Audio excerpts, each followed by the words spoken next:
Most people think aging shows up on the outside first. The gray hair, the wrinkles, the stiff knees in the morning. That's what everyone points to, right? But here's the thing. The real story of aging isn't happening on your skin. It's happening inside a paper-thin layer of cells, lining every single blood vessel in your body. And most people have never even heard of it. Let's talk about your endothelium. Now, stay with me here, because this is going to change how you think about energy, brain fog, and even how fast you age. Your endothelium is the inner lining of your blood vessels, arteries, veins, even the tiniest capillaries. Think of it as the smart skin on the inside of every pipe carrying blood through your body. It's not just a passive lining, okay? It's actually an active organ. It controls how blood flows, how your vessels widen or narrow, and how nutrients and oxygen get delivered to every organ you have. Your brain, your heart, your muscles, your skin. Here's what happens as we age. That endothelial lining starts to stiffen. It becomes less responsive. Blood vessels lose their ability to relax and open up the way they used to. And when that happens slowly, quietly, over years, you start feeling it in ways that don't seem connected at all. Low energy in the afternoon, brain fog that wasn't there in your 30s, recovering slower after a workout, or even after just a long day at your desk. Cold hands and feet, even in a warm room. Sound familiar? Most people blame stress, or bad sleep, or just getting older. But here's what I want you to understand.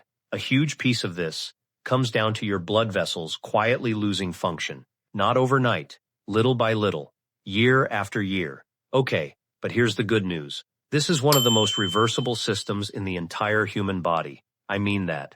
Ready? Let's get into it. So the key player here is something called nitric oxide. Now, don't confuse this with laughing gas. That's a totally different molecule. Nitric oxide, often just written as NO, is a tiny signaling gas that your endothelium produces constantly, every single day, without you even thinking about it. Here's the analogy I like to use. Picture your blood vessels like a garden hose. When that hose is flexible, water flows through smoothly, with good pressure, reaching every corner of the garden. But when a hose gets old and stiff, it cracks, it kinks, and the water barely trickles out to the far corners. Nitric oxide is basically the compound that keeps your hose, your blood vessels, soft, flexible, and able to expand whenever your body needs more blood flow. Let's break down the mechanism step by step, because I want you to actually understand this, not just hear it. Your endothelial cells sense a signal. Could be exercise, could be certain nutrients from food, could even be deep breathing. And in response, they produce nitric oxide. That nitric oxide diffuses into the smooth muscle wall of the blood vessel. It triggers that muscle to relax. When the muscle relaxes, the vessel widens. That's called vasodilation. When the vessel widens, blood flow increases. Oxygen delivery goes up. Inflammation markers actually go down, and your organs get better nourished. Simple as that, right? Signal happens, muscle relaxes, vessel opens, everything downstream gets better blood flow. Now here's the problem. As we age, our endothelial cells produce less nitric oxide. On top of that, oxidative stress, basically wear and tear molecules called free radicals, start breaking down the nitric oxide that is produced before it even gets to do its job. So you've got a double hit here.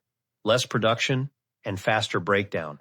That's exactly why stiff, poorly flowing blood vessels are considered one of the earliest, most invisible signs of aging, often showing up years, sometimes even decades, before anything on a standard blood test looks abnormal. Let that sink in for a second. This is where food as medicine comes in, because it turns out specific foods with specific, named compounds inside them can directly boost your nitric oxide production or protect the nitric oxide you already have. Let's go through my favorites, and I mean my actual favorites, the ones I use myself. Number 1, beets. This one always surprises people, because it just looks like a plain root vegetable sitting in the produce aisle. But beets are one of the most studied nitric oxide boosters out there. The active compound here is dietary nitrate. Your body converts that nitrate into nitrite and then into nitric oxide through a pathway involving bacteria on your tongue. Yes, your tongue actually plays a role in this. Here's the mechanism. You eat the nitrate. Oral bacteria convert it to nitrite. You swallow that nitrite, and under the right conditions in your body, it gets converted into nitric oxide gas, which then does that vessel relaxing job we just talked about. Research shows beet juice can measurably lower blood pressure within just a few hours of drinking it, which tells you something important. This pathway works fast. The dose that's been used in studies is about 1 to 2 cups of beet juice, or roughly 500 milligrams of dietary nitrate. My tip? Don't use mouthwash right before or after drinking beet juice. Antibacterial mouthwash kills off the exact bacteria you need for this conversion. I learned that one the hard way. Number 2, pomegranate. I love this one because people usually think of it as just a trendy juice, but the compound doing the heavy lifting is called punicalagin, a type of polyphenol that's unique to pomegranates.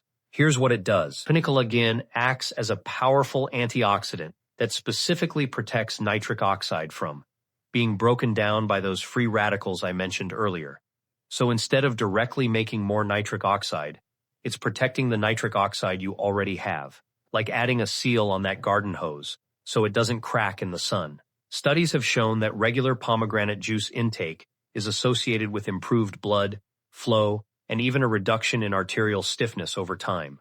The dose used in research is around 8 ounces, so 1 cup daily. Practical tip: go for 100% pomegranate juice, no added sugar, and check the label carefully, because a lot of pomegranate blends in the grocery store are mostly apple or grape juice with just a splash of pomegranate for flavor.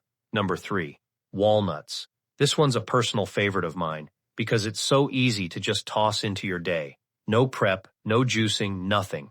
The active compound is L-arginine, an amino acid that is literally the direct building block your endothelial cells use to manufacture nitric oxide. Here's the step-by-step. You eat L-arginine. It circulates to your endothelial cells. An enzyme called eNOS, think of it as the factory machine, grabs that arginine and converts it directly into nitric oxide. More raw material in, more nitric oxide out. Clinical studies have shown that a handful of walnuts daily improves endothelial function, measurably within just a few weeks. The exact dose is about 1 ounce, which is roughly a quarter cup, or 14 walnut halves. Tip: buy them raw or dry roasted, not the ones coated in oil and sugar. Those coatings can actually work against the anti-inflammatory benefit you're going for. Number 4, watermelon. This one always gets a laugh, because people think of it as just sugar water, but watermelon is actually one of the richest natural sources of citrulline, another amino acid that your body converts into arginine, and then, same as before, into nitric oxide. Here's the mechanism. Citrulline gets absorbed, travels to your kidneys, gets converted to arginine. That arginine reaches your endothelium, and the eNOS enzyme converts it to nitric oxide. Research on watermelon extract has shown improvements in arterial stiffness and even exercise recovery time. The dose studied is about 2 cups of fresh watermelon, or, if you're using concentrated juice, around 500 to 1,000 milligrams of L-citrulline. My tip: the flesh closest to the white rind actually has more citrulline than the deep red center, so don't cut off too much of that lighter part. I know it looks less appetizing, but it's doing real work for you. Number 5, dark chocolate, specifically cocoa. I saved this one for last because everyone loves hearing that chocolate is good for you, but it has to be the real thing, okay? Not the candy aisle stuff. The compound here is called epicacacin, a flavanol found in raw and minimally processed cocoa. Here's what it does. Epicacacin directly stimulates that same eNOS enzyme, increasing nitric oxide production, and it also reduces oxidative stress, meaning less breakdown of the nitric oxide you make. Research has shown cocoa flavanols improve blood flow and endothelial function within hours of consumption, and with regular intake over weeks, the benefits compound. The dose is about 1 ounce of dark chocolate, 70% cacao or higher, which usually contains around 200 milligrams of flavanols. Tip: the more processed and Dutched the cocoa, the fewer flavanols survive. So raw cacao powder or a minimally processed dark chocolate bar is your best bet, not the average milk chocolate bar sitting at the checkout aisle. Now let's talk about something most people completely overlook: leafy greens. Number 6, spinach and arugula. These might be the most underrated nitric oxide food on this entire list, and here's why. Leafy greens, especially spinach and arugula, are extremely high in that same dietary nitrate we talked about with beets. In fact, arugula has one of the highest nitrate concentrations of any food, period. The mechanism is identical to the beet pathway. Nitrate, converted by oral bacteria to nitrite, swallowed and converted to nitric oxide. Research has shown that a single serving of nitrate-rich leafy greens can improve blood vessel flexibility within just a few hours. The dose used in studies is about 2 cups of raw leafy greens daily, or 1 cup if cooked, since cooking concentrates the volume down. Tip: add a little olive oil and lemon when you eat these. The fat helps with absorption of other nutrients. And honestly, it just tastes a lot better, which means you'll actually keep eating it. Now, if you're finding this helpful, this is exactly the kind of thing I dig into in my videos. The real science behind everyday foods and how they actually work inside your body. Step by step, no fluff. So if you haven't already, hit subscribe because I've got more of these breakdowns coming, and honestly, this nitric oxide topic alone has so much more to unpack. Let's talk timing for a second, because this matters too. When you combine these foods with movement, even just a brisk 20 to 30-minute walk, you get a compounding effect. Exercise itself triggers nitric oxide release through something called shear stress. Basically, blood moving faster across the endothelial wall physically signals those cells to produce more nitric oxide. So food gives you the raw material. Movement gives you the trigger. Together, they work far better than either one alone. Here's the bigger picture I want you to walk away with. This was never just about energy dips, or cold hands, or feeling a little more tired than you used to. Every single one of those symptoms traces back to the same root system: your blood vessels and their ability to make and protect nitric oxide. That's, the invisible network quietly determining how well oxygen and nutrients reach your brain, your heart, your muscles, your skin, basically every part of you that you associate with feeling young. And the incredible part is, this system responds fast. Beets, pomegranate, walnuts, watermelon, dark chocolate, leafy greens. These aren't random health foods someone threw on a list. Each one hits a different point in the exact same pathway, either giving your body more raw material, protecting what you've already got, or directly switching on that nitric oxide factory in your vessel walls.